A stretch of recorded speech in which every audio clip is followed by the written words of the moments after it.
Kenapa ada bisnes yang berani jual pada harga yang nampak macam harga rugi? Jawapannya boleh difahami melalui konsep contribution margin ataupun CM. Mari kita ambil contoh mudah.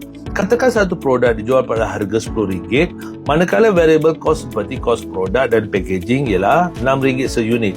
Jadi, CM seunit ialah 10 tolak 6, RM4. Sekarang, katakan fixed cost bisnes ialah RM400 sebulan. Untuk mencapai break-even point, RM400 dibahagi dengan RM4, you akan dapat 100 unit. Maksudnya, selepas you jual 100 unit, jumlah contribution margin yang terkumpul sudah cukup untuk menampung fixed cost RM400. Pada unit ke-100, bisnes baru break-even. Tetapi apabila kita menjual unit ke-101, kita masih mendapat CM sebanyak RM4.